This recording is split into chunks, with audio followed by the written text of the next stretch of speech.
This is your stimulus package update for Saturday, December 5, 2020. We at Stimulus Review have great news. House Speaker Nancy Pelosi said there is momentum toward a coronavirus stimulus deal after new data Friday showed sluggish jobs growth in the face of an infection surge. Non-farm payrolls grew by 245,000 in November, falling significantly below expectations of 440,000. The sign of a flagging economic recovery comes amid a renewed congressional effort to pass a pandemic relief bill before the end of the year. Pelosi spoke to Senate Majority Leader Mitch McConnell on Thursday for the first time in at least a month. The conversation boosted hopes about an agreement on Capitol Hill to lift an economy and healthcare system damaged by the coronavirus.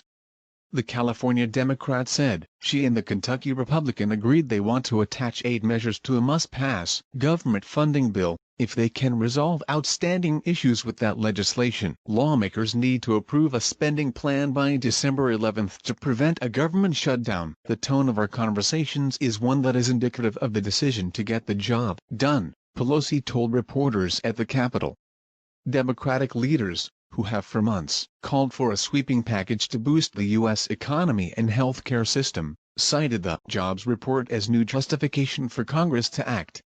Pelosi described the data as further indicative of the need for us to crush the virus so the economy can get going. Meanwhile, Senate Minority Leader Chuck Schumer said in a statement that this latest jobs report shows the need for strong, urgent emergency relief is more important than ever. Senate Republicans are increasingly understanding this urgency, and Leader McConnell should hear their pleas as well as those of the millions of struggling American families, he said. This jobs report is blaring warning that a double-dip recession is looming and must be a wake-up call for anyone who is standing in the way of true bipartisan emergency relief, he continued. After his conversation with Pelosi on Thursday, McConnell told reporters the leaders are both interested in getting an outcome, both on the omnibus and on a coronavirus package. Democrats, who hold the House and can block legislation in the Senate, have backed a $908 billion bipartisan relief framework unveiled by members of both chambers as a basis for talks with McConnell.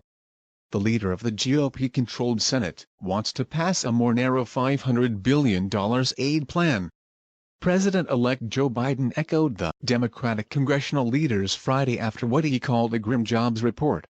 The former vice president, who will spearhead the federal response to the pandemic when he takes office in January, said he was encouraged by the renewed push to pass a stimulus deal. Congress and President Trump must get a deal done for the American people, he said in a statement. But any package passed in the lame duck session is not enough. It's just the start.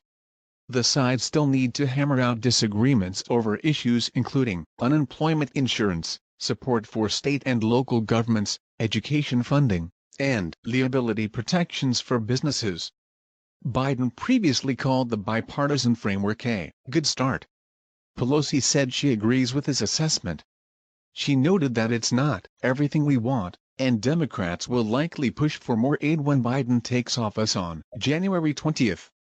The bipartisan proposal includes $288 billion in Paycheck Protection Program, small business loans, a $300 per week supplemental jobless benefit and $160 billion for state and local governments that face cuts to essential services. It also puts money into COVID-19 vaccine distribution, education, transportation and rental assistance. Democrats previously pushed for a bill that costs at least $2.2 trillion, which would have reinstated an extra $600 per week in unemployment insurance and sent another $1,200 direct payment. McConnell's bill, like the Democratic plan, would temporarily extend an expansion of unemployment insurance eligibility, authorize another round of small business loans and bolster the inoculation effort. However, it would not include an enhanced jobless benefit or state and local aid.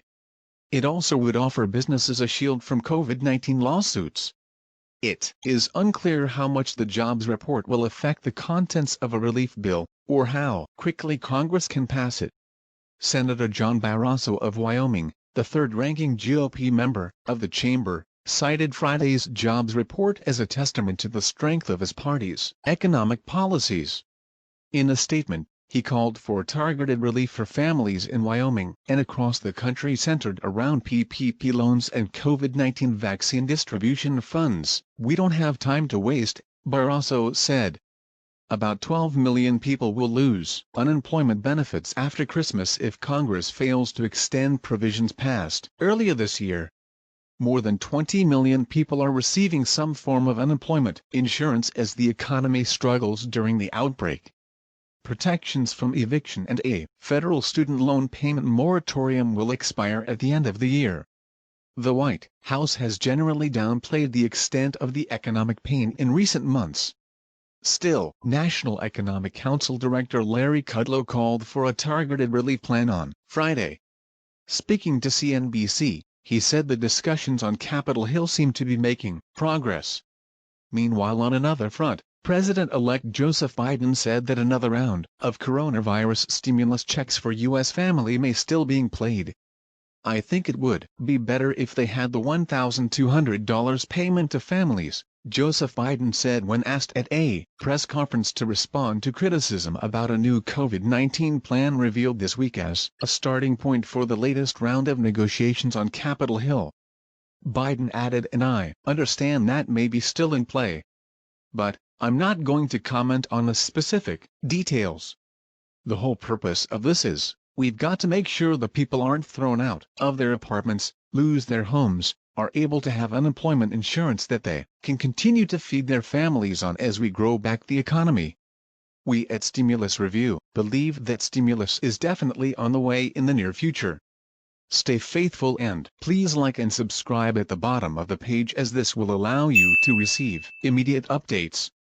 Thank you for your time and attention.